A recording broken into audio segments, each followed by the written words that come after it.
a cinética química, a gente vai trabalhar o quê? A taxa de desenvolvimento de uma reação e fatores que estão associados com a velocidade aí de uma reação química. E a gente precisa, nesse primeiro momento, trabalhar com a seguinte linha de raciocínio: eu preciso que você entenda de uma maneira bem simples como uma reação química ocorre. Ou seja, o que eu preciso para uma reação química acontecer? E aí a gente tem dois fatores para a gente entender como essas substâncias vão reagir. E o primeiro fator é o contato, ou seja, eu preciso ter os reagentes em contato, e o segundo, que eu tenha alguma afinidade entre esses reagentes para a reação química acontecer. E aí você que está acompanhando em casa está pensando assim: nossa, Marcelo, mas como que eu vou saber a afinidade? E aí eu preciso que você saiba que essa questão de reação química, a afinidade, vocês vão estudar em outro momento comigo, tá? Mas eu só preciso disso. Eu preciso colocar as substâncias em contato e, obviamente, eu preciso ter alguma afinidade entre essas substâncias que vão reagir. A gente precisa falar para você que quando a gente pensa na reação química, a gente está pautado aí numa teoriazinha. E essa teoria é conhecida como teoria das colisões. E aí, quando a gente fala em colisão, a gente está pensando em batida, tá? A gente está pensando que os reagentes, né, essas moléculas dos reagentes, elas vão colidir, ou seja, uma vai bater com a outra, e essa questão de bater é o que vai fazer a reação química acontecer. E aí se liga, a gente tem um termo aqui que é importante a gente entender, que é colisão efetiva. O que seria uma colisão efetiva? É quando o choque entre essas moléculas de reagente vai ser o choque maneiro para poder ter essa transformação de reagente em produto. Então a gente tem aqui um gráfico que a gente viu na termoquímica, que é no eixo X o caminho da reação, eixo Y a entalpia. Observe que aqui a gente tem a entalpia dos reagentes e aqui a entalpia dos produtos. E aqui nesse gráfico nós temos uma novidade, que é esse morro aqui. O que seria esse morro? Uma barreira energética que vai aí dificultar a minha reação. E aí, quando eu digo que vai dificultar, eu estou querendo introduzir uma ideia que é: olha, na aula de termoquímica a gente não tinha essa barreira energética. E aí eu vou dar um exemplo para você entender essa barreira energética que é. Quando a gente tem aí o gás de cozinha escapando, o que acontece? A sua casa explode, pega fogo, então provavelmente na sua casa já escapou gás, mas a sua casa não explodiu, não foi aos ares. E por quê? Para o gás de cozinha conseguir queimar, você precisa aplicar uma energia para fazer com que a combustão ocorra. E aí esse termo combustão você viu lá na aula lá de termoquímica, então a gente acredita que você sabe do que eu estou tratando. Ou seja, você tem o combustível, que é o gás de cozinha, e você tem o comburente, que é o gás oxigênio, que está presente no ar. O que vai acontecer? Você não tem a reação química justamente pelo fato de que você não introduziu. Então, o gás de cozinha escapou na sua casa, mano, você não vai ter o bagulho pegando fogo. E isso daí pode acontecer, a sua casa pode explodir, se você tiver uma grande quantidade de gás, né, acumulando na sua casa, e alguém, por exemplo, chegar na tua casa com uma tocha olímpica, né, coisa que não é muito comum acontecer, ou então alguém acender a luz. A gente sabe que quando a gente acende a luz, quando a gente aperta lá no interruptorzinho, o que acontece? Você tem a passagem de corrente elétrica. E essa passagem de corrente elétrica pode ativar essa reação química. Aliás, quando você, por exemplo, liga lá o bagulhinho lá do seu fogão para poder fazer com que pegue fogo, né, para você preparar os alimentos, o que você faz? Ou você vem com fogo e ativa a reação, ou então você vai lá e aperta no botãozinho para dar um choque, né? No caso, se você tiver fogão elétrico. Isso daí é justamente a aplicação de energia para poder romper essa barreira energética que eu estou mostrando aqui para você. E essa barreira energética, que bom que ela existe, né? E algumas reações têm uma barreira energética muito alta, outras têm uma barreira energética muito baixa. E aqui, galera, a gente tem apenas um exemplo só para você poder entender isso que eu estou falando. Ou seja, você tem tanto o gás oxigênio quanto o combustível, e aí você vai ter essa barreira de energia, e aí você aplica lá uma energia, seja energia elétrica ou até mesmo calor, você vai lá, aplica, e aí a reação química vai conseguir acontecer. Se você não aplicar, a reação química não vai rolar, E aí a gente vai fazer essa relação entre colisão efetiva e esse gráfico. Ou seja, para você ter uma colisão efetiva, você precisa ter uma orientação favorável de choque entre essas moléculas. E outro fator que é necessário é energia suficiente. Ou seja, quando você tem esses dois fatores, que é a orientação favorável e a energia suficiente para ter a colisão, você vai ter a transformação das moléculas de reagentes em produtos. Então eu estou aqui com um bagulhinho aqui no meu bolso, que vamos supor que nós temos essas duas moléculas daqui reagindo, e aí o que vai acontecer? A gente vai pensar primeiro na questão da orientação favorável. Então se liga, essa daqui é uma orientação boa para colisão. Por quê? Uma está de frente para a outra, pá, então isso daqui vai destruir bastante as moléculas de reagente. Agora, essa daqui não seria uma orientação boa, essa daqui não seria boa, essa daqui não seria boa, tá? Então a gente precisa pensar que essa orientação de colisão, ela tem que ser favorável para a gente poder quebrar essas moléculas. E o segundo fator é a questão da energia. Então isso daqui é uma energia que não é muito boa. Precisa ser uma energia, mano. Ai, caralho. Nossa, que parada. Então, de novo. Então, isso daqui seria uma pancada boa para a gente poder quebrar essas moléculas para transformar em produto. E aí você vai ter o seguinte, essas moléculas elas vão estar lá em contato, mas o choque ela não vai ser um choque legal. Ah, Marcelo, mas e se eu tiver uma orientação favorável e não tiver energia suficiente? Você pode não ter a reação química, tá? E aí vai estar lá, pá, e aí você veio, aplicou essa energia, e aí é que tá. Primeira pergunta, Marcelo, essa energia, ela tem que ser a energia exata do morrinho ou ela pode passar? Ela pode passar, ela não tem problema. Mas esse pico aqui é o mínimo necessário que você tem que aplicar para a reação química acontecer. E aí quando você aplica essa energia, automaticamente as moléculas vão vir com mais energia para poder acontecer esses dois fatores. Então quando eu tenho uma molécula que acaba vindo com mais energia e uma orientação favorável, e aí eu vou ter a reação química acontecendo. Então essa daqui é um exemplo de gráfico de uma reação exotérmica, e agora a gente vai analisar um pouquinho desse padrão numérico aqui para a gente não ter nenhum tipo de dúvida, tá? Então se liga, vamos primeiro fazer o que a gente já viu anteriormente, que é o cálculo do ΔH dessa reação. Então, qual é o ΔH dessa reação aqui? ΔH é igual à entalpia dos produtos menos a entalpia dos reagentes. E aí a gente vai pegar e vai substituir, ó. ΔH é igual a entalpia dos produtos é menos 20, e a entalpia dos reagentes é o quê? É 20. Então a gente vai ter como valor de ΔH o quê?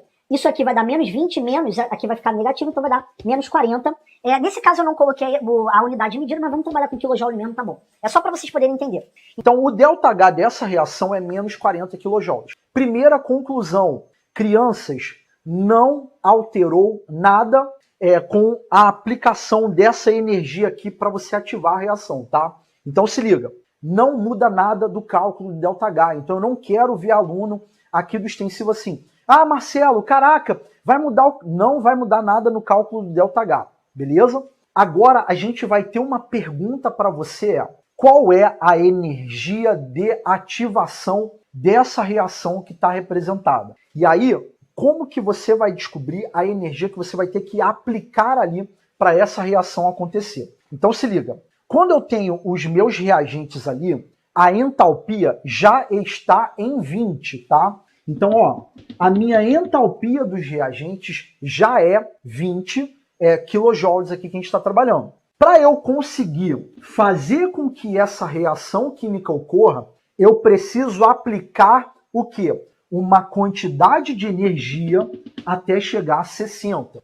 Eu vou usar, eu tô nessa aula, e aí é legal que eu desde já eu tenho que falar essas coisas para vocês, que é o seguinte, olha, crianças, eu estou usando uma linguagem bem simples para que todo mundo consiga entender. Eu tenho que falar isso porque às vezes tem um ou outro aluno que fica assim, pô, Marcelo tá usando, podia usar uma linguagem mais técnica. Crianças, a gente está trabalhando uma linha de raciocínio e vocês sabem que eu tenho todo um cuidado com a galera que está aprendendo química do zero. Então a gente não quer segregar ninguém e o professor está usando uma linguagem o mais simples possível para que você possa entender. E eu queria que você entendesse isso que a gente está trabalhando da seguinte forma. Olha, vamos supor que você está no andar de número 20. E para você poder chegar no teu objetivo, você precisa chegar no andar de número 60. Cara, quantos andares você tem que subir para chegar no teu objetivo? Então, o seu objetivo é subir 40 andares. E aí é legal que vocês fiquem ligados que eu preciso aplicar nessa reação o quê? 40 quilojoules para poder fazer com que essa reação ocorra. Toma cuidado que não tem nada a ver com esse valor de ΔH aqui. Por acaso, o valor do ΔH é igual à quantidade de energia que eu vou ter que aplicar. Então, se liga, para essa reação química acontecer, eu tenho que virar e fazer assim, olha, tá aqui os meus reagentes, beleza, eu vou aplicar 40 quilojoules. E eu aplico 40 quilojoules para quê? Para o meu sistema chegar em 60 quilojoules, e essa é a quantidade mínima que eu tenho que aplicar para poder fazer com que a reação ocorra. Ou seja, se eu aplicar 39 quilojoules aqui, o meu sistema não vai chegar na quantidade mínima de energia. Eu vou chegar, se eu coloco 39, eu vou ter 20 que eu já tenho, mais 39 eu chego a 59. Mas eu preciso alcançar pelo menos 60. E aí a minha reação química não vai acontecer. Agora, uma dúvida que, se eu não falar aqui, né, você vai perguntar é, Marcelo, o que acontece se eu aplico, se o mínimo é 40, o que acontece se eu aplico 50? A reação química vai acontecer normalmente, tá? Então, esse valor de 40 kJ é a energia que eu tenho que aplicar para poder fazer com que a reação química ocorra. E espero que você esteja entendendo isso daqui que eu estou falando. Então, esse pico de energia a gente chama de energia de ativação. A energia de ativação é a energia mínima que eu tenho que aplicar para poder fazer com que eu tenha a colisão efetiva. Essa colisão efetiva é que vai fazer com que os meus reagentes se transformem no produto. Numa linguagem mais simples, alcançar uma colisão efetiva é o que vai fazer a reação química acontecer. Show de bola?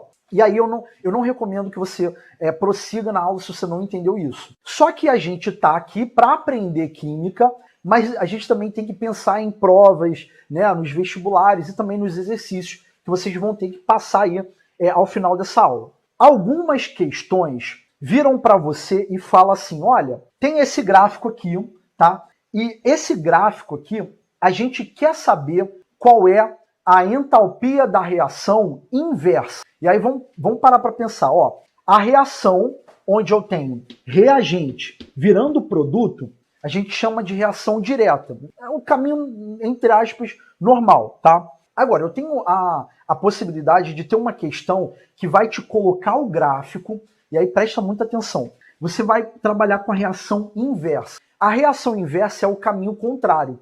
É você pensar que o final é o início e que o início é o final. E aí você pode ter perguntas como, olha, qual seria o valor do ΔH da reação inversa? ΔH, ou seja, a variação de entalpia da reação pensando no caminho contrário. E aí, crianças, eu vou precisar apagar isso daqui, tá? Quem quiser tirar um print dessa etapa, o momento é agora, tá? Eu vou apagar aqui. E aí se liga, como a gente está trabalhando com a reação inversa, você vai ter, ΔH é igual o final menos o início, né? Então, como a gente está trabalhando no inverso, o início é o final. Então, a gente vai ter 20 positivo menos o quê? O início, que nesse caso é o final, menos 20. Ou seja, a gente só trocou o sinal do ΔH. Então, nesse caso, o ΔH seria mais 40, tá? Então, mais 40 quilojoules seria o ΔH dessa reação. E aí, o que faz sentido, porque você começa aqui embaixo e termina aqui em cima. Então, você está subindo aí em termos de energia. Agora, você já viu como é que seria o cálculo do ΔH, ou seja, eu só troquei de sinal. Agora, qual seria a energia de ativação da reação inversa? E aí eu queria que você desse um pause no vídeo e respondesse essa pergunta. Qual é o valor da energia de ativação da reação inversa? Será que continua sendo 40 kJ? Sim ou não? Eu vou começar a correção agora. Então o seu sistema está aqui no menos 20. Para a reação inversa acontecer, eu preciso alcançar, de novo, o valor de 60. Ou seja, eu vou ter que chegar aqui de menos 20 e ir até 60. Então, de menos 20 até 60, eu estou subindo 80. Tá conseguindo entender isso? Então, eu vou de menos 20 até 60. Ou seja, menos 20 até 0, subir 20. E de 0 até 60, subir mais 60. Então, 20 com 60 vai dar 80. Então, a energia de ativação da reação reversa é 80 kJ, tá? Bom, galera, agora que a gente já viu essa parte numérica, agora a gente vai voltar aqui nessa parte aqui da teoria das colisões e tal. Eu estou colocando para vocês aqui essas bolinhas aqui para vocês entenderem o que eu estou querendo falar para vocês aqui nessa parte introdutória. Então, assim, essas duas bolinhas verdes representam os átomos de cloro e aqui nós temos a molécula de Cl2, tá? Que é o cloro gasoso. E aqui cada bolinha branca é o átomo de hidrogênio, então aqui nós temos a molécula de H2. Observe que na tela está aparecendo para você a reação que é H2 mais Cl2 forma 2 mols de HCl. E aí o que acontece? Quando a gente pensa na reação química acontecendo, você vai ter esses reagentes que vão precisar vir, né, com uma energia suficiente, uma orientação favorável para que a gente tenha a colisão efetiva. Então você teria isso, ó, elas vão vir para... E aí o que acontece? Quando você tem esse momento aqui em que os dois reagentes se encontram com esses dois fatores, tudo ok, o que vai acontecer? A gente vai chegar num momento chamado complexo ativado. E o que seria esse complexo ativado? É uma espécie de estado intermediário entre reagente e produto, onde os dois reagentes se encontraram e aí eu vou ter a ligação entre os reagentes enfraquecida e eu vou ter a ligação entre os produtos começando a ser formada. Então, o que acontece? Eu estou colocando aqui embaixo um desenho aqui para vocês verem através do desenho isso que eu estou querendo, estou tentando mostrar aqui para você, né? Porque se eu não fizer esse bagulho aqui do desenho, mano, você pode ficar um pouco perdido. Então, o que acontece? Os reagentes vêm, pá, e aí quando a minha colisão é efetiva, eu consigo chegar nisso que eu estou querendo explicar agora para você, que é o complexo ativado. Então, eu estou até colocando alguns textos aqui para poder facilitar. E aí, quando a gente chega no complexo ativado, o que vai acontecer? Eu vou conseguir formar o meu produto. Olha lá, HCl e HCl. Eu formei 2 mols de HCl. Então, gente, vocês acabaram de ver o que seria o complexo ativado, que é esse estado intermediário onde a ligação entre os reagentes está sendo enfraquecida e a ligação entre os produtos começa a ser formada. Ou seja, para eu ter uma reação química, né, eu preciso ter a colisão efetiva, e a colisão efetiva só vai acontecer se eu tiver ali a aplicação daquela energia de ativação que a gente já discutiu, e quando a colisão é efetiva eu formo o complexo ativado, e aí o complexo ativado a gente vai conseguir chegar lá nos nossos produtos. Bom, galera, agora a gente vai trabalhar com uma questão aqui, que eu resolvi trazer aqui no meio da aula uma resolução dessa questão, porque essa parada de gráfico, historicamente, os alunos sempre travam. Se por acaso você quer adiantar aí com a abordagem da aula, agora está passando aqui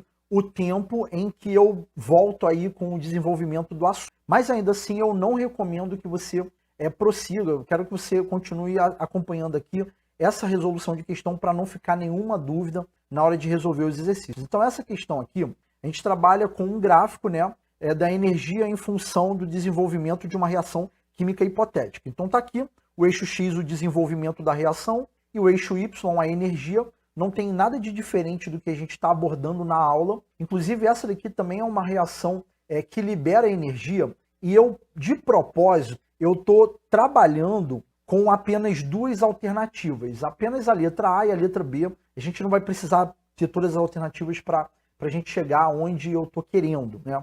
A gente precisa, nesse tipo de questão, avaliar as alternativas para poder justamente entender essas marcações aqui no gráfico e aí, né, no caso, ver qual seria a alternativa correta. E isso daí é uma aplicação do que a gente está vendo aí na aula de hoje. A gente identifica que nesse primeiro patamar a gente tem os reagentes, aí aqui a gente tem energia de ativação, e aqui a gente tem a entalpia dos produtos. Então, por exemplo, se a gente tiver que calcular o ΔH dessa reação, basta a gente ver a entalpia dos produtos menos a dos reagentes. Mas a gente está vendo que aqui no eixo Y você não tem os valores das energias. Então é muito uma questão de interpretar. Vamos lá, vamos avaliar a letra A e a letra B para a gente poder identificar o que está rolando. Então na letra A ele diz que o setor 1 é 13 kJ por mol e na letra B ele diz que o setor 1 significa reagente. Então a gente identifica que aqui no gráfico